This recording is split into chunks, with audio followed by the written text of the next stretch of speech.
Network business में सफल होने का एक लाइन का अगर सूत्र आप जानना चाहते हैं, इन दो लाइनों को समझने के लिए अगर एक लाइन का आप सूत्र जानना चाहते हैं कि सर मैं नेटवर्क बिजनेस में सफल होना चाहता हूं। कई बार हमने देखा जब हम मीटिंग ट्रेनिंग सेमिनार देते हैं, 3 4 5 6 घंटे की मीटिंग होती है, 3 घंटे का हम सेमिनार देके नीचे उतरे और उतरने के बाद फिर एक आदमी आता है 4 5 6 लोगों को जो 3 घंटे उस प्रोग्राम में बैठे थे, कहता है सर इनको कुछ अलग से समझाओ सर। तो हमें कई बार ऐसा लगता है वो जो 3 घंटे समझाया था क्या वो बेकार है, फिर उनको भी ऐसा लगता है अच्छा वो जो 3 घंटे समझाया था वहां कुछ नहीं समझाया था, आप जो समझाएंगे वो बढ़िया है। इसका मतलब उस लीडर को भी ये चीज समझ में नहीं आई है कि वो 3 घंटे में जो आपका स्पीकर स्टेज पे समझा के गया है या जो भी अपलाइन आया है उसने स्टेज पे ट्रेनिंग दी है, वो कितनी महत्वपूर्ण ट्रेनिंग रही होगी। उस ट्रेनिंग के बावजूद भी अगर स्टेज से नीचे उतर के अगर आप ये बोलते हैं कि सर ये मेरे 5 7 लोग हैं, इनको सर कुछ अलग से कुछ गाइड कीजिए, सर ये काम नहीं कर रहे हैं, तो फिर आपने वो जो 3 घंटे की मीटिंग थी उसकी भी वैल्यू को डाउन किया और साथ में अपनी अपलाइन या जो भी लीडर वहां पे आ रहा है, मैनेजमेंट आ रहा है, उसकी वैल्यू को भी डाउन कर दिया। होना क्या चाहिए था प्रोग्राम के बाद, प्रोग्राम खत्म हुआ, आपको मिलवाने के लिए आप ले जा सकते हो कि चलो आपको सर से मिलवाता हूँ या अपनी अपलाइन से मिलवाता हूँ या एक सफल लीडर आए उनसे मिलवाता हूँ, फोटो खिंचवाने के लिए, मिलवाने के लिए, हेलो हाय करने के लिए, साथ में ये बताने के लिए सर ये मेरी टीम में बहुत अच्छा काम कर रहे हैं सर, ये मेरी टीम में सर अभी जुड़े हैं सर, तो एक दूसरे का इंट्रोडक्शन कराने के लिए, तारीफ करने के लिए आप मिलवा सकते हैं। लेकिन सेमिनार के बाद 3 घंटे के बाद भी अगर आधा पौना घंटा फिर अपने गेस्ट को आप रोकते हैं तो 3 घंटे वाली सारी चीजें जो है आप खत्म कर देते हैं। ये हर मीटिंग में, हर ट्रेनिंग में, हर सेमिनार में मैं देखता हूँ, हर कंपनी में होता है। जैसी कोई लीडर नीचे उतरता है सेमिनार के बाद फिर बाहर भीड़ भी इकट्ठी करके लोग मिलवाना शुरू करते हैं और वो फिर वहां पे 1 2 घंटे का हम लेक्चर दे रहे हैं खड़े होकर, हम भी ये गलती करते थे लेकिन जरूरत नहीं है उसकी, ठीक है ना। तो आप एक चीज को समझिए कि उसका इंट्रोडक्शन आप करा सकते हैं, उससे आप मिलवा सकते हैं। मीटिंग सेमिनार खत्म होने के बाद आपका एक्चुअल में जो रोल है वो यही कहना है सर जो स्टेज पे समझाया गया, जो स्टेज पे हमारी अपलाइन ने, मैनेजमेंट ने बताया है, बस कुछ नहीं करना सर, इसी को फॉलो करना है, इसी को मैं फॉलो करता हूं, इसी को बाकी लोग फॉलो करते हैं और इसी को आपको फॉलो करना है। बस उसको समझ में आ गई, सामने वाले को चीजें समझ में आ गई।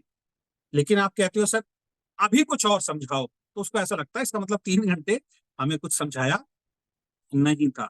तो नेटवर्क बिजनेस में सफल होने का एक लाइन का मंत्र फिर भी अगर आप जानना चाहते हैं तो वो एक लाइन का मंत्र है एज इट इज। यानी कि एज इट इज का मतलब क्या हुआ, जो काम बताया जा रहा है बगैर किंतु परंतु, बगैर दिमाग लगाए उस काम को एज इट इज कर डालो। जो लीडर इस लाइन को पकड़ लेता है अपने दिमाग में, अपने दिल में, जो इस पे एक्शन लेना शुरू कर देता है, जो समझ जाता है कि बस मेरे को कुछ नहीं करना, मेरी मैनेजमेंट ने जो मुझे बोला है, हाँ मैं गलत चीजों की बात नहीं कर रहा हूँ, अपलाइन अगर कुछ गलत बोल रही है, मैनेजमेंट अगर गलत है, कुछ गलत काम करवाना चाह रही है तो मत करें आप उसको, मैं सही कामों की बात कर रहा हूँ जो आपको सफल बनाएंगे उन कामों की बात कर रहा हूँ। तो ऐसे में कोई भी बात अगर आपको बताई जाती है, एक सूत्र को पकड़ लीजिए, एक लाइन को पकड़ लीजिए, एज इट इज, जो मुझे बताया जाएगा, जो मुझे समझाया जाएगा, मुझे सफल होना है तो मुझे एज इट इज उस काम को करना पड़ेगा। उस काम में अपनी तरफ से कोई भी तड़का लगाने की जरूरत नहीं, अपनी तरफ से तड़का लगाने की आपको जरूरत नहीं है। अगर अपनी तरफ से तड़का लगाएंगे तो कहीं नमक ज्यादा हो जाएगा, कहीं मिर्च ज्यादा हो जाएगा, क्योंकि जिसने आपको सब्जी बना के दी है वो सब्जी हो सकता है उसने बहुत अच्छी बना के दी है, लेकिन आप कहोगे नहीं जी इसमें मैं अलग से कुछ डालूंगा, तो कुछ ना कुछ गड़बड़ आपके हिसाब से हो सकती है। और यहाँ पे गलती क्या होती है कि हर इंसान को ऐसा लगता है कि मेरा दिमाग या मेरा काम करने का तरीका शायद आसान भी है और सही भी है, और इसी चक्कर में बहुत सारे लोग फेल हो जाते हैं। एक अच्छा डॉक्टर कैसे बनता है कोई इंसान, एक अच्छा डॉक्टर बनता है जो वहां पे पढ़ाया जा रहा है उसको एज इट इज फॉलो करे। एक अच्छा क्रिकेटर कैसे बनता है, जो उसका कोच सिखा रहा है उसको एज इट इज फॉलो करे। उसके बाद भी गलतियां होती हैं, फिर सुधार किया जाता है, फिर वो एक सक्सेसफुल क्रिकेटर बन जाता है। एक अच्छा एक्टर कौन होता है, जिसको डायरेक्टर जो बता रहा है उसको एज इट इज कर रहा है। अब अमिताभ बच्चन कितने बड़े सुपरस्टार हैं आज की डेट में, लेकिन अमिताभ बच्चन ने एक फिल्म बनाई, उस फिल्म को एक नए डायरेक्टर ने बनाया, उस फिल्म का नाम था पा। आप देखिए अमिताभ बच्चन कितने सुपरस्टार हैं, और एक नया डायरेक्टर आता है और अमिताभ बच्चन को एक रोल करने के लिए बोलता है पिक्चर में, एक स्टोरी बताते हैं पा। पा के अंदर क्या होता है कि अमिताभ बच्चन एक ऐसे बच्चे का, एक ऐसे मानसिक तौर पे जो बच्चा कमजोर था उसका रोल करते हैं जिसका सर इतना बड़ा होता है। तो उस वक्त पे जैसा अमिताभ बच्चन जी को बोला गया, अमिताभ बच्चन जी ने वैसे ही एक्टिंग करी होगी ना सर, तो पा हिट हो गई। वहां पे अमिताभ बच्चन जी ये कहते हैं यार तू कल का लड़का, यार मुझे क्या समझाएगा, तेरे कहने से नहीं चलूंगा, मैं तो अपने कहने से चलूंगा, तो पास शायद सुपर हिट नहीं होती। तो जितने भी फिल्म इंडस्ट्री में लोग काम करते हैं, जिनका काम वाकई बढ़िया होता है, हमने कई बार ये देखा भी है, कई डायरेक्टर, जब मैं कई बार यूट्यूब पे या फेसबुक पे देखता हूँ, तो कई डायरेक्टर ऐसे कहते हैं जी फिल्म तो बहुत अच्छी बन सकती थी, लेकिन हमारे हाथ में नहीं है, क्योंकि फिल्म स्टार जो है ना, जो एक्टर जो है, जो सुपरस्टार बन जाता है, वो अपना तरीका अपनाता, अपने तरीके से हमें फिल्म बनाने की कोशिश करता है, तो हम अच्छी फिल्म दे ही नहीं पाते। जब तक ये रहेगा, इंडस्ट्री को अच्छी फिल्म नहीं मिलेगी। क्यों साउथ की फिल्में अच्छी बनती हैं?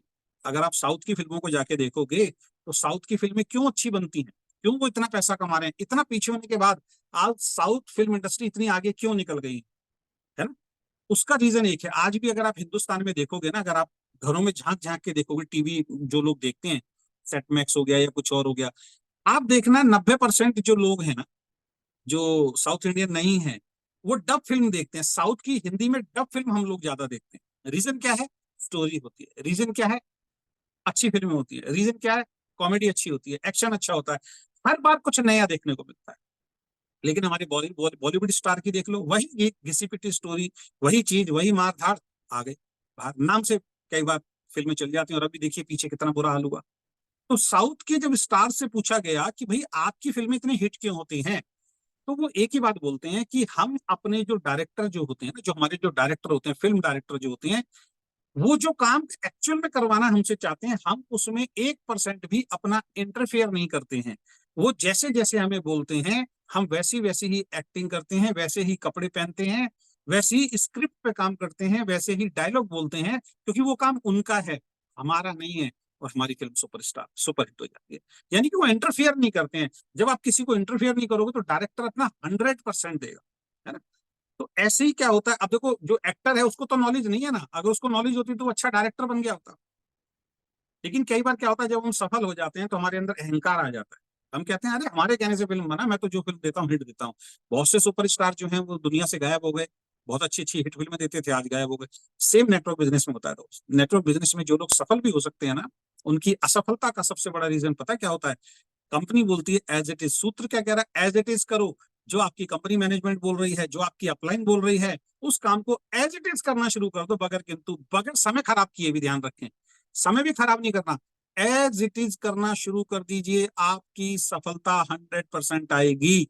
ये सफलता का सबसे छोटा मंत्र डायरेक्ट सेलिंग के अंदर मैं आपको दे रहा हूं। अब आप कहते हो जी मैं सफल होना चाहता हूं, तो पहले आपको क्या करना पड़ेगा?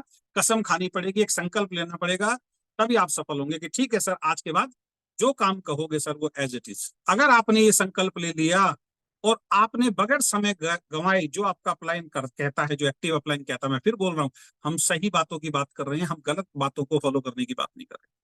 और जो आपकी मैनेजमेंट समझाती है, और जो डायरेक्ट सेलिंग का एक्चुअल में एजुकेशन सिस्टम आपको कहता है, अगर उसको एज इट इज आपने करना शुरू कर दिया, दुनिया की कोई ताकत आपको सफल होने से नहीं रोक सकती। कम समय में अगर बड़ी सफलता पे पहुंचना है, तो एक ही मंत्र है, एज इट इज। अपना 1% भी मैं दिमाग नहीं लगाऊंगा, अपना 1% भी मैं दिमाग नहीं लगाऊंगी। जो मुझे कहा जाएगा, जैसा मुझे कहा जाएगा, उस पे मैं 100% अमल करूंगा या करूंगी। अगर ये बात आज से आपने अपनानी शुरू कर दी, अगले 6 महीने में आपके बिजनेस की स्थिति और आपकी स्थिति दोनों अच्छी होगी।